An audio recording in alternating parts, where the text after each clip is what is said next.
Hi there traders, this is Steve Marley, the market chartist for FX Explained, and here we're looking at the EURUSD, Euro versus dollar, the spot FX rate. Well, a strong rally in here over the past 24 hours, having built on this decent rebound from early July. The market previously pumping up through resistances here at 113.45.49 and 113.53 for a more positive tone, and then accelerating higher over the past 24 hours to actually match the peak in here from mid to early June in here at 114.22, matching that at 114.22, and real risk for a move still higher up to this 114.96 peak in here set earlier this year. That's the high for the year from 2020. So a real risk up to there, and then just above there the psychological 115 level. That's in the short to intermediate term, maybe over the next 24 to 48 hours, looking for a push up to there, and potentially even higher above there, looking for potential higher targets. So market certainly signaling a far more positive tone. On the macro fundamental side, this is being driven by hopes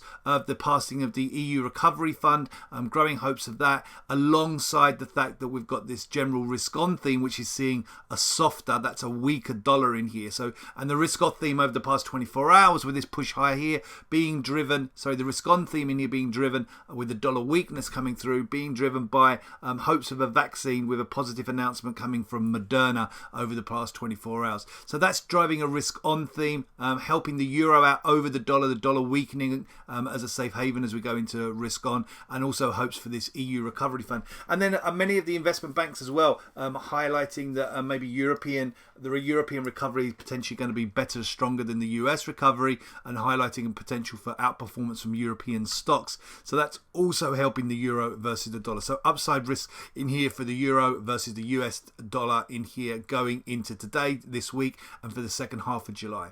This has been Steve Marley, the market chartist for FX Explained. I'm going to wish you all a great trading week, and do be safe out there.